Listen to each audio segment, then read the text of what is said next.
नमस्कार सर्वांना. असंच होतं, जेनझी म्हटल्यानंतर पहिलं कोपरा आम्हाला मध्ये शोधावं लागतं, पण येतोच आम्ही, प्रवाद येतोच. जेनझी आणि राष्ट्रीय स्वयंसेवक संघ असं आल्यानंतर ही दोन टोकं वाटतात, बरोबर ना? म्हणजे राष्ट्रीय स्वयंसेवक संघ याला 100 वर्षाचा एक पारंपरिक इतिहास आणि जेनझी आत्ताच नुकतं आलेला एक जनरेशन. यामध्ये जेनझी आणि राष्ट्रीय स्वयंसेवक संघ यामध्ये एक सिमिलॅरिटी आहे, ही मला वाटते. कारण की भारतात अशी कुठलीच दुसरी संघटना नाही ज्यामध्ये शिशु, बाल, तरुण आणि मग प्रौढ या सगळ्या कॅटेगरीला ऍड्रेस केलं जातं. ही फक्त आणि फक्त राष्ट्रीय स्वयंसेवक संघाची शिकवण आहे, ज्यामध्ये एका जेनझीचं, एका युवाचं मन आणि त्याचे विचार राष्ट्रापुरती, राष्ट्रहितासाठी बनवले जातात. म्हणून मला आणखीन एक टर्म आज इंट्रोड्यूस करावासारखा वाटतो. So like I am gen Z स्वयंसेवक. मी जेनझी स्वयंसेवक आहे. मैं जेनझी स्वयंसेवक हूं.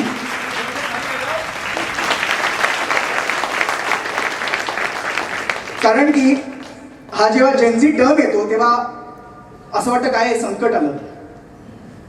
बऱ्याचदा असंही होतं की जेव्हा संकट येतं तेव्हा आपल्याला फोनवरती अलर्ट येतो की सुनामी येणार आहे किंवा अर्थक्वेक येणार आहे. पण हे अचानक कुठून संकट आलं? तर हे काही संकट नाही आहे, ही आपलीच देण आहे. जेनझी म्हणजे जनरेशन ज्याच्यामध्ये 1997 ते 2015 असा वयोगट आहे. वेगवेगळ्या रिसर्चनी वेगवेगळे त्याच्यामध्ये जे जनरेशन गॅप आहेत, एज गॅप आहेत ते ठेवलेले आहेत. जेनझीच्या अगोदर मिलेनियल्स येतात, मिलेनियल्सच्या अगोदर जेनेक्स येतं, त्याच्या आधी बेबी बूमर्स येतं. असे बरेच प्रकार आहेत. आणि आत्ताचा जेनझी आणि अल्फा जेन जो आता पुढे येणार आहे, जो आला पण आहे. तर मुळात सुरुवातीला जसं मी म्हटलं की आय एम जेनझी स्वयंसेवक, मी असं म्हटल्यानंतर माझ्याबरोबर रिस्पॉन्सिबिलिटीजही येतात. जेव्हा या देशाचा आपण युवा म्हणतो, तो युवा आजच्या दशकात काय करतो? आपण घरी गेल्यानंतर जेव्हा बघतो तेव्हा हातात त्याचा फोन असतो. आपण काय बोलतो? तो फोन ठेव रे, नाही तर आपण फोडून टाकील. हे आपलं मॉडर्न सोल्युशन झालं. हे आपलं आय मीन ट्रेडिशनल सोल्युशन झालं. पण मॉडर्न प्रॉब्लेमला मॉडर्न सोल्युशन असायला हवं. मग मॉडर्न सोल्युशन कसं काय असू शकतं? जेव्हा तुम्ही बघाल तुमचा मुलगा किंवा तुमची मुलगी फोन वापरते आहे, त्यांना सांगा त्या फोनमध्ये इंस्टाग्राम आहे का? असणारच. तेव्हा त्याला सांगा जरा डॉक्टर केशव बळीराम हेडगेवारांवरती काही रील्स आहेत का बघ. तो बघणार, तो शोधणार.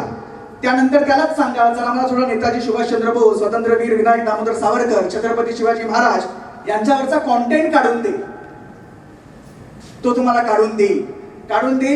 तेव्हा काढून देईल जेव्हा तो अगोदर रिसर्च करेल, जेव्हा तो बघेल, त्यानंतर तो तुम्हाला देईल.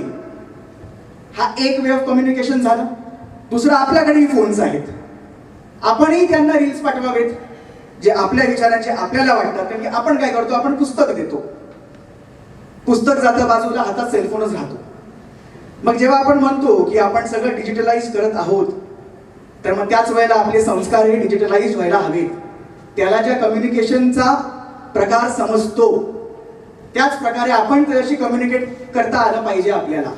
नाहीतर आपण तेच की इतकी मोठी मोठी पुस्तकं आणून देतो, आजकाल देत पण नसू, पण देतो असं आपण गृहीत धरून चालू. पण पुस्तकांपेक्षा जर आपण त्यांनाच कामाला लावलं की बाबा रे मला हे एक छत्रपती शिवाजी महाराजांवरती मला कॉन्टेंट दे, तो छानपैकी दे. नंतर एक कॉन्सेप्ट माझ्या डोक्यात येतो, तो म्हणजे what is nation, what is राष्ट्र. यू कॅन से लाईक तुम्हाला काय राष्ट्र आणि नेशन म्हणजे तुमच्यामध्ये काय आहे? लाईक एक असा समज आहे like what is nation is just the border which divides a country from another country. But for me nation is fulfilled with traditions, with culture, with संस्कार. दॅट इज द एंटायर राष्ट्र. हे आपलं उद्दिष्ट आहे. मग जेव्हा आपण हे राष्ट्र म्हणतो आणि असं सगळं वेगवेगळ्या बॉडीज मिळून राष्ट्र बनतं आणि ह्याला आपण भारत म्हणतो असं जेव्हा आपण जेनझीला सांगतो तो म्हणतो याचा पुरावा काय. आता याला ह्या गोष्टींचा पुरावा करून आणून द्यायचा, कारण की प्रश्न विचारायचा त्याची एक आपण सवयच आहे. म्हणजे एक जनरेशन होतं ज्यामध्ये प्रश्न नाही जास्त विचारले जायचे. एक दत्तोपंत ठेगडेजींची गोष्ट आहे. मध्य प्रदेशमध्ये जनसंघ आणि RSS तेव्हा एकत्रच काम करायचे. तेव्हा सोशलिस्टचं जरा जास्त तिकडे प्रमाण होतं. तर इकॉनॉमिक पॉलिसी याच्यावरती सतत आपल्या जनसंघाच्या कार्यकर्त्यांना ते टोचायचे की बाबा इकॉनॉमिक पॉलिसी काय आहे तुमची. आणि आपले कार्यकर्ते म्हणजे फक्त राष्ट्रहित बघणारेच, त्यांना इकॉनॉमिक पॉलिसी काय आहे वगैरे नेते बघतील. तरीही आग्रहाने कार्यकर्त्यांनी दत्तोपंतजींना सांगितलं की आम्हाला बरेच अपोजिशनवाले तुमची इकॉनॉमिक पॉलिसी काय हे विचारतात, आमच्याकडे उत्तरच नाही. मग त्यांनी एक सेमिनार ठेवला इकॉनॉमिक पॉलिसीवरती, ज्याच्यामध्ये पंडित दीनदयालजी उपाध्यायांना बोलवलं आणि त्यांनी तो विषय मांडला छानपैकी इकॉनॉमिक पॉलिसी. जे कार्यकर्ते होते ते कार्यकर्ते पुन्हा दीनदयालजींना भेटले, पुन्हा यांना दत्तोपंतजींना भेटले आणि त्यांना सांगितलं की आम्हाला तुम्ही एवढंच सांगितलं असतं जर की पंडित दीनदयालजींकडे इकॉनॉमिक पॉलिसी आहे, आम्ही विचारलंच नसतं. फक्त आम्हाला तयार आहे एवढी एक शाश्वती हवी होती. पण तेच आजचा जेनझी हा सगळं ऐकणार, त्याचे सर्कमस्टन्सेस बघणार, त्यानंतर ते अप्लाय करणार आणि मग तुम्हाला प्रश्न विचारणार. आणि प्रश्न विचारायची ही जेनझीची परंपरा, ही युथची परंपरा, ही आत्ताची नाही आहे.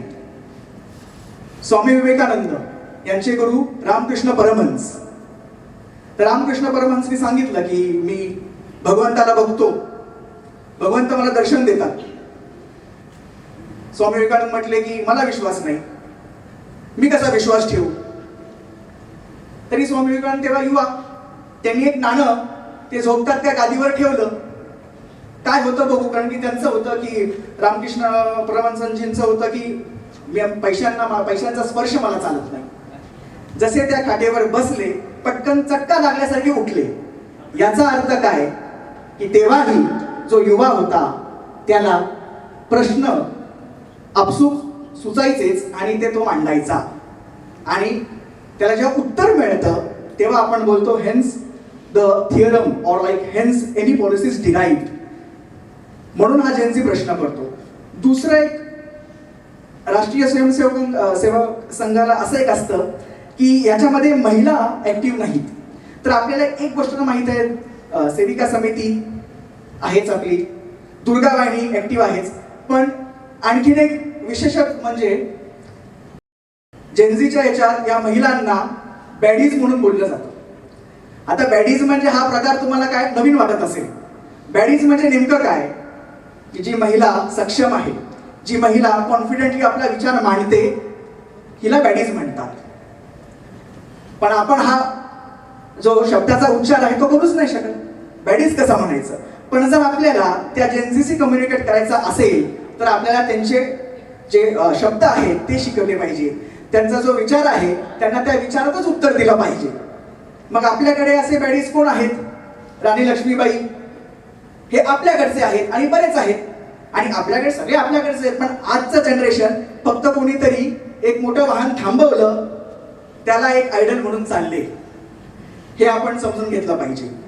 आणि त्याचबरोबर शेवटच्याकडे बोलताना आपल्याला देश तर आपण घडवतच असतो, पण आपल्या पुढे एक जे मोठं आव्हान आहे ते या जेनझीला घडवणं.